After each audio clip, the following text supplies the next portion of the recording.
I just got my genetic report results from sequencing.com. Honestly, I want my full FBI file, including the 96 and 2006 reports, including my art.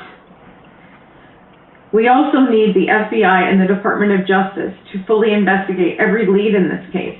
We need investigation and prosecution of everyone responsible, both men and women. This includes the officials who enabled the 2008 sweetheart deal, the other perpetrators and the many co-conspirators, and anyone who is currently shielding powerful individuals from justice. No more protection for the guilty. There must be no pardoning or commuting the sentence of Maxwell, who sexually abused me, my minor sister, hurt so many girls and other young women, and personally threatened to kill me, has shown no remorse, and has demonstrated no basis on which to believe she would ever be truthful. As the Epstein case whistleblower, I have waited 3 decades for justice. It's a miracle I'm still fighting, especially considering what the stress of 3 decades of this case has done to my health and well-being. I will keep fighting for justice and transparency, for a better, safer future for the next generation. Thank you. Well, thank you. And obviously, I know we don't often get to hear from Ms. Farmer, and we're just very grateful that she chose to address, obviously, us and the country. I also want to thank her sister, Annie Farmer, who has been an incredible advocate, or survivor, of course, herself, and has really worked to share her sister's story and her own story whenever possible. We're going to hear some opening remarks also from Sky and Amanda Roberts, and so I would ask them to join us here at the podium, and I want to thank them also for their courage and for being here.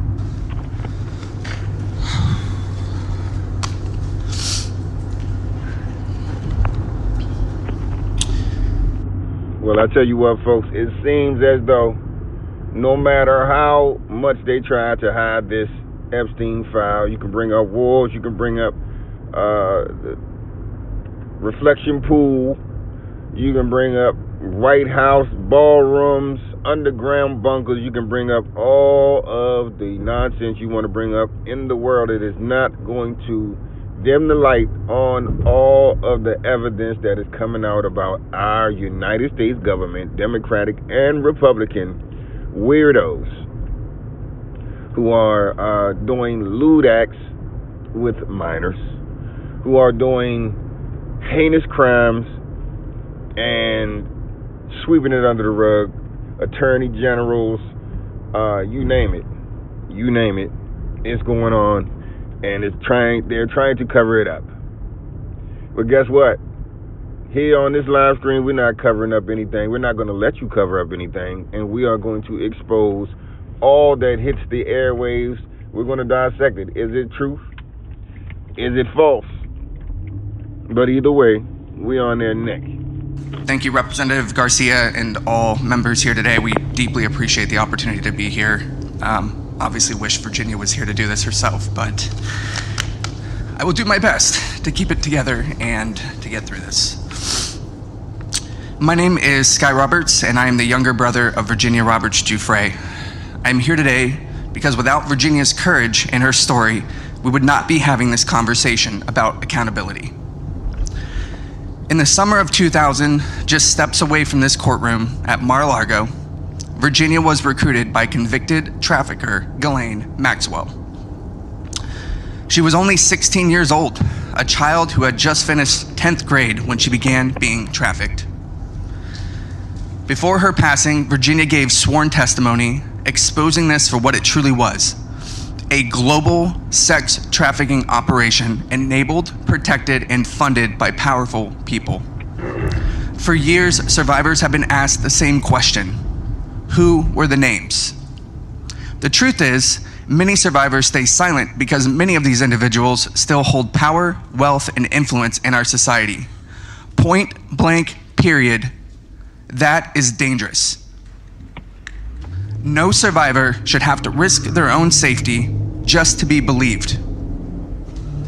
But Virginia, she did it anyway. She stood up when others were afraid, told the truth under oath, and faced people she knew were powerful. Today, we lean on her courage once again, because she believed accountability should reach everyone involved, no matter their status or influence. If Virginia were here today, she would say these words herself. Since she cannot,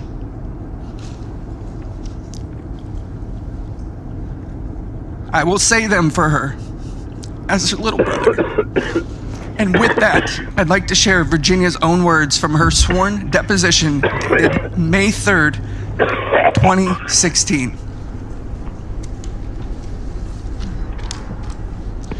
They trafficked me to many people. Okay, please name a person that Ghislaine Maxwell directed you to have sex with. Prince Andrew. Okay, who else? As a whole, they both trafficked me to many people. Okay, so can you please tell me when Ghislaine Maxwell asked you to have sex with another person? Glenn Dubin. Who else? Well, Redacted is another one. Ghislaine Maxwell asked you to have sex with Redacted? And Glenn Dubin and Steve Kaufman were, like I said, the first people I was sent to after my training. And where does Alan Dershowitz fit into this group of people?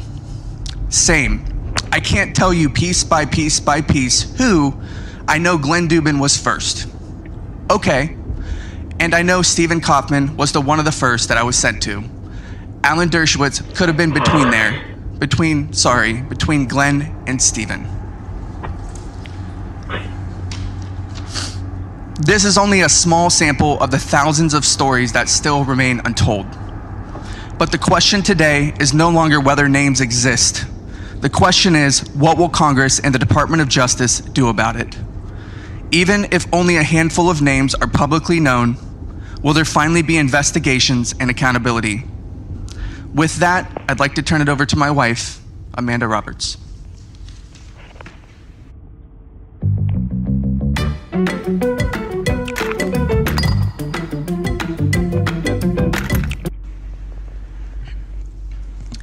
First, I want to thank this committee and Representative Garcia and everyone here who continues to fight with us for accountability, but most importantly, standing with survivors. Virginia's story was harrowing, and as you heard my husband speak, she wasn't afraid to say the names. We are talking about millions of files, sworn testimony, depositions, emails, flight records, bank records, photographs, videos, and evidence collected over decades.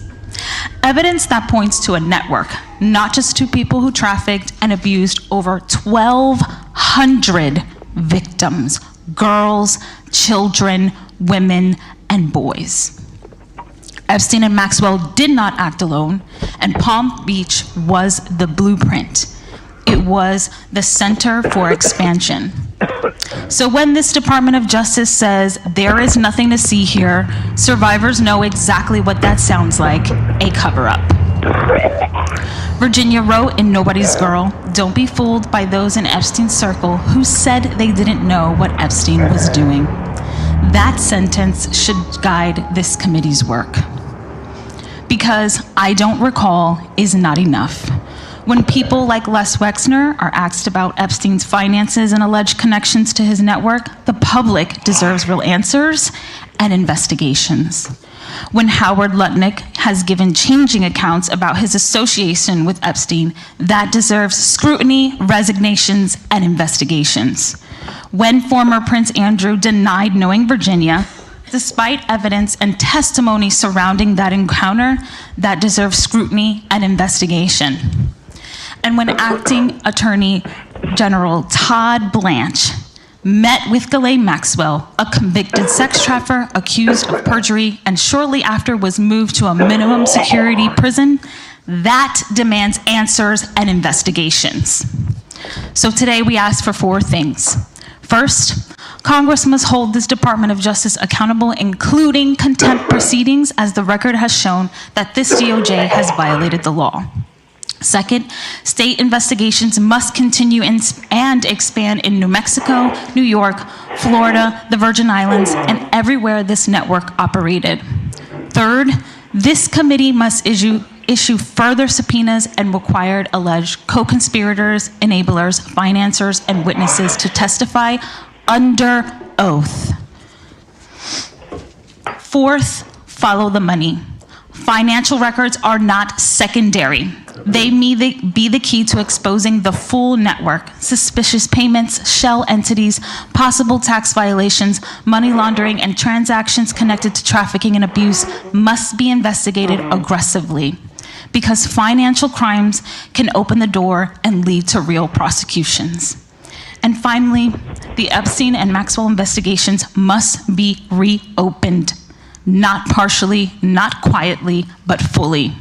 Survivors and the public deserve the truth, and enablers must no longer hide behind wealth, power, or silence. Thank you. Thank you both.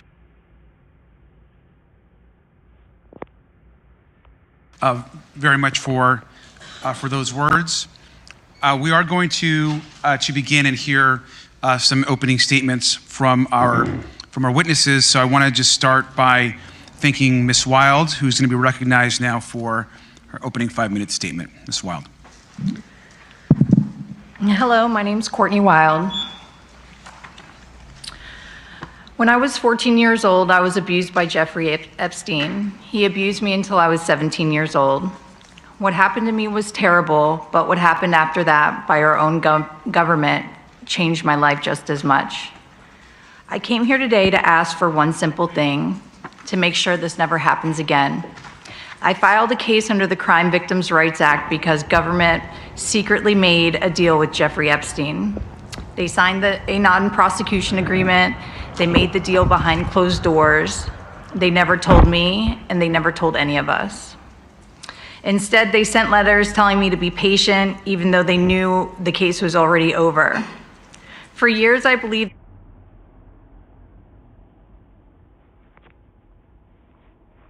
there was an investigation happening. There wasn't. When I found out the truth, I went to my lawyer, Brad Edwards. He took my case in 2008, and he fought for me against the government for over a decade. We wanted to do the right thing for all victims. Together, we wanted answers to a simple question: how could this happen? We had to fight all the way to the 11th Circuit, which took years to get the emails between the government and Jeffrey's lawyers to help us understand what happened. When we finally got them, they showed something I will never forget. The government wasn't trying to negotiate with Epstein's lawyers. It looked like the government was trying to make him happy. They were trying to make sure that the punishment they were going to give him